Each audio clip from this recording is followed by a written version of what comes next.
Hi guys, I'm Monica. Welcome back to my channel Aerokar. So in this video, we will be looking for governing equation for incompressible irrotational flow. That is, if I have a condition where my flow is incompressible and irrotational, what is the governing equation that we can use? And also we will be discussing a new topic in this video called boundary conditions. Now, what are these boundary conditions and how do we come about that topic? We will see in this video. So without any further delay, let's get started. So now for an incompressible flow, I know how I can write the conservation of mass. This is for an incompressible flow. Can I write it in this way? Right? We had seen in our previous videos. Let us say this is our equation 1. Now, if I say for an irrotational flow, how can I define the velocity potential for an irrotational flow? Can we write it something of this sort? Correct? So this is how we had represented the velocity potential when we were discussing the topic. Now when I say my flow is incompressible and irrotational, then I can write it in this form, or maybe in this form. So if you can recollect, in our previous videos we had named this as Laplace equation, correct?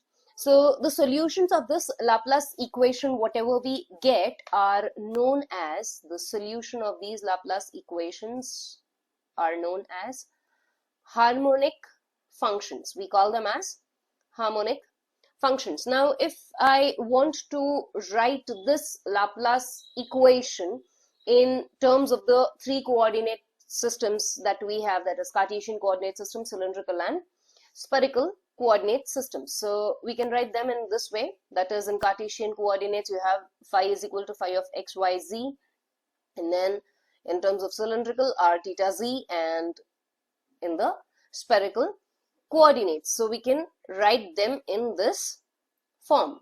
Now if I want to consider the equation for a two-dimensional incompressible flow, how can I write psi, the stream function? I can write it as u is equal to dou psi by dou y and v is equal to minus dou psi by dou x. Correct? We had derived them earlier. Let us say this is our equation 7a and this would be my 7b. So this was our equation 3 and this would be your 4, 5 and 6. These are the three equations and this is your 7a and 7b. Now if I want to write this continuity equation, this form, in terms of Cartesian coordinates, how can I write that? It can be written as dou u by dou x plus dou v by dou y is equal to 0. This is the continuity equation in Cartesian coordinate form. Now what we can do over here, I have the 7a and 7b. I can substitute in equation 8.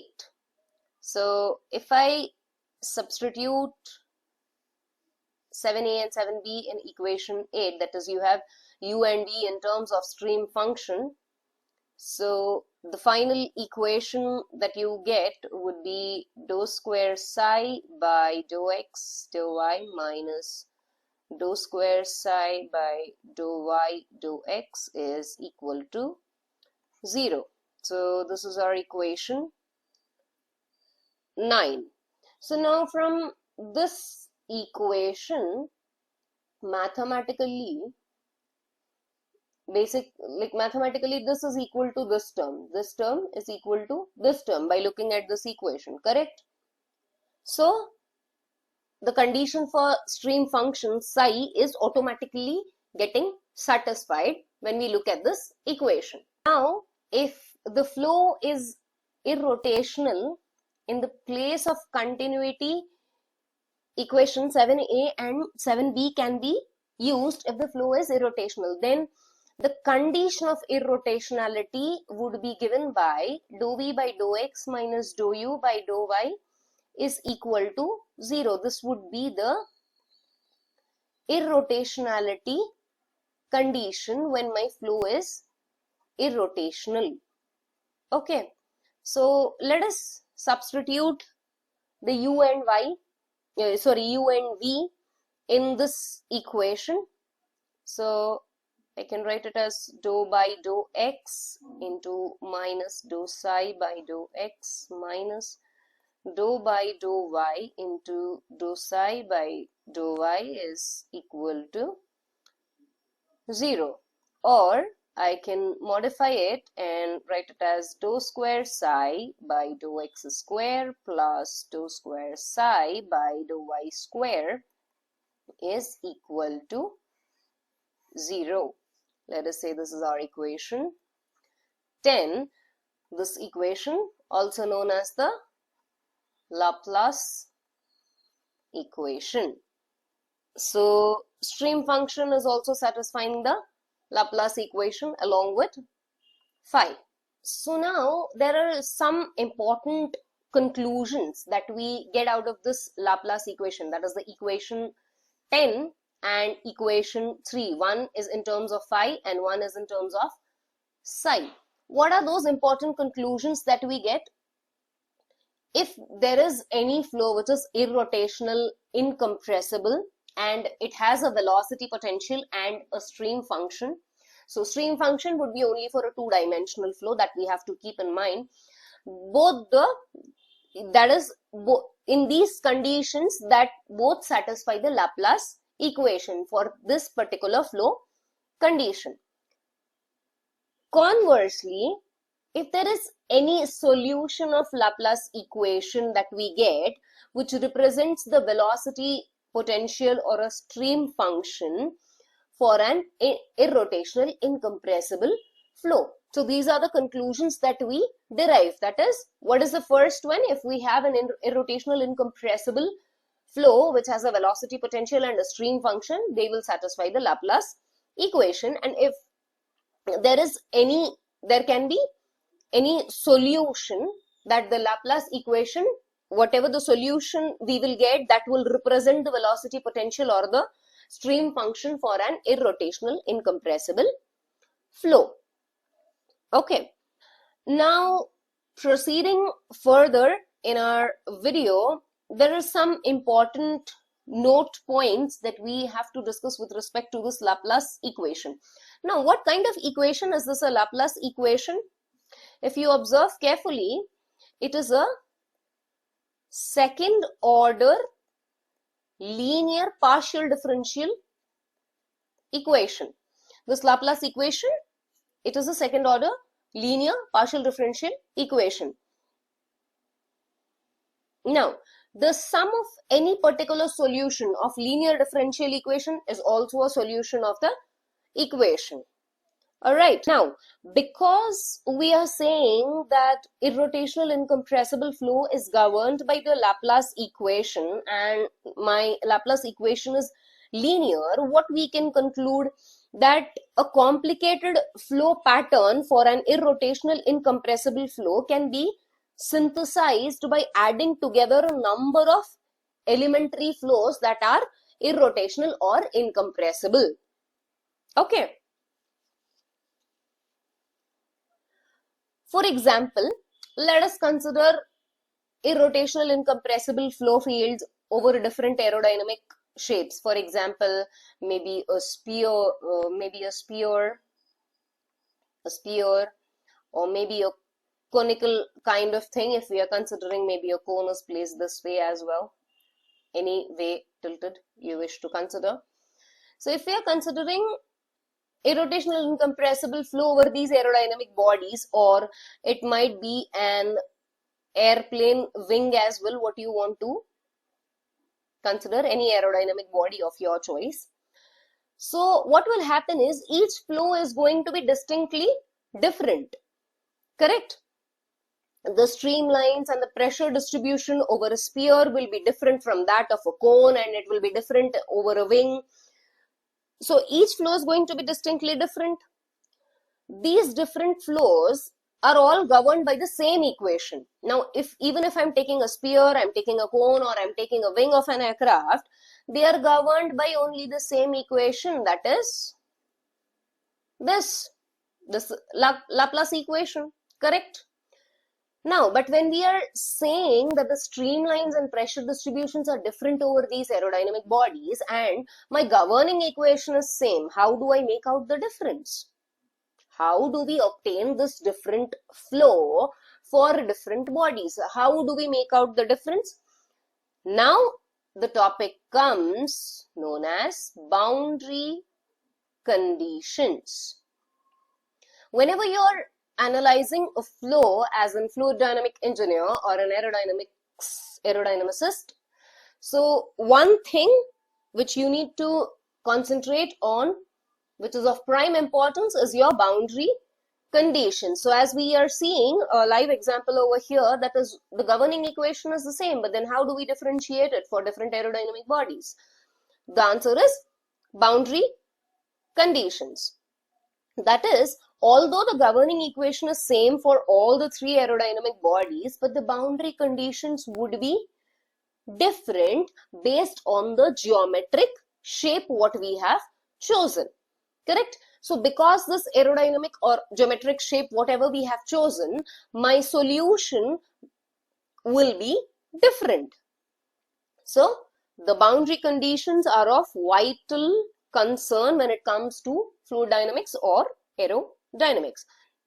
Now let us consider an example and have a look at what are the types of boundary conditions, the basic type of boundary conditions which come into picture. Now, in order to look at the boundary conditions, we have considered an airfoil which is bounded by the flow, that is flow over an airfoil. Now this flow is bounded first thing by the free stream flow, that is the free stream in this direction, then here we have V infinity. So if you look at it as an enclosure, it is bounded by this free stream conditions and its own surface, the surface body itself. So there are two sets of boundary conditions that we get. What are those two sets of boundary conditions? First one would be infinity boundary conditions, and the second one would be the wall boundary conditions. Now, what are these infinity and wall boundary conditions? Let us have a look. Initially, we will look at the term infinity boundary conditions. Now, when I say infinity boundary conditions, if you look at four directions of the airfoil, that is right, left, above and below, what is happening? The flow is approaching to uniform free stream as it moves away from the body in all directions. That is, if we are moving away from the body in this direction, or maybe in this direction, or maybe in this direction, or maybe in this direction, any four directions, what is happening to the flow?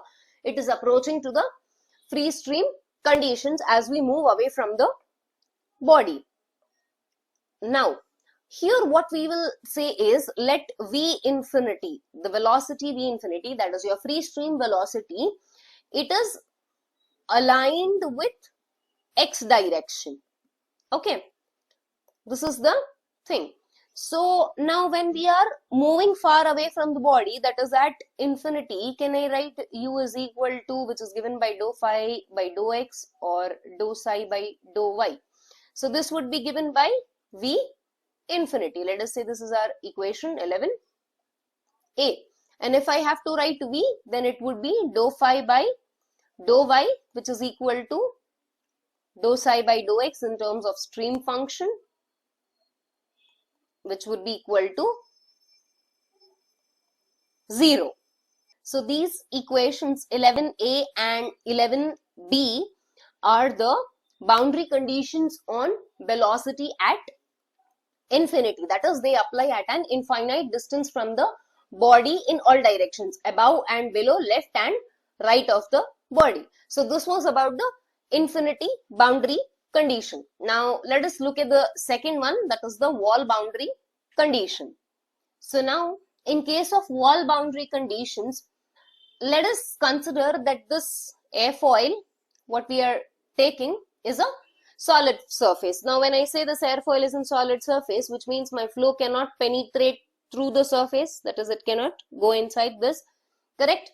So if my flow is viscous, the influence of friction between the fluid and the solid surface creates a zero velocity at the surface. That is, the velocity would be zero, but this is for viscous flow. If the flow is inviscid, then what will happen to the velocity at the surface? The velocity will have a finite value, but it cannot penetrate through the surface. So what will happen to the velocity vector? The velocity vector must be tangent, as I have sketched over here. You can see, as I have sketched over here, the velocity would be tangent to the surface, correct? Now this condition is known as the wall tangency condition, where velocity vector is tangent to the surface of the airfoil or any aerodynamic body that you have chosen for that matter. Now if the flow is tangent to the surface, then there will be a normal component to this velocity, and this normal component must be zero when my velocity is tangent to the surface. Let us consider a unit vector n cap, all right, which is a unit vector normal to the surface. So when I'm considering this vector, how can I write the wall boundary condition? Can I write it in this way? Because this should be 0. Let us say this is our 12a, or maybe dou phi by dou n is equal to 0. In the either form, it can be written in this way. Now what are these 12a and 12b? They give the boundary conditions for velocity at the wall in terms of phi. If I consider psi, then it would be represented at dou psi by dou s is equal to 0. This is my 12c. Now what is this s that we are considering over here? This s is some distance that I'm measuring along this surface. Let us say maybe in this direction or maybe in any direction. Some distance that you are measuring along the surface of the body. So now this body contour, as we are seeing, it is a streamline of the flow, correct? So when I say the flow is a streamline flow, what do I get psi as? Psi is equal to constant, which is the equation of streamline, which we had already discussed. So now the shape of the body, let us denote this shape of the body by yb is equal to f of x. Okay, the shape of the body, we have taken it as a function of x. So I can express it in this form, right? This is our equation 12d. Now this expression, what we have written, it is just the alternate expression for the equation 12c. So if I want to write the wall boundary condition in terms of u and v, I can write it in this way: dyb by dx is equal to v by u surface. So this would be our 12e.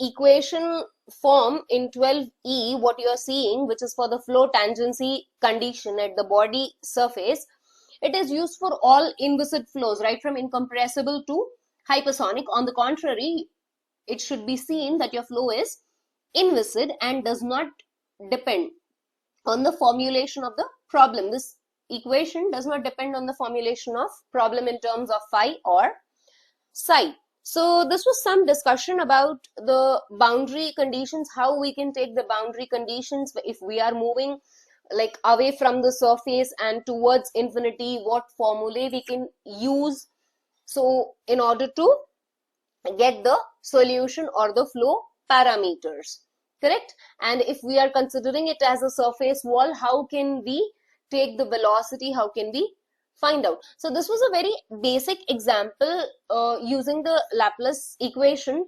In terms of boundary conditions, there are many more to be discussed for different aerodynamic body, and as the flow behavior changes, all these equations will be changing. So this is it for this video. Thank you for listening. Stay tuned.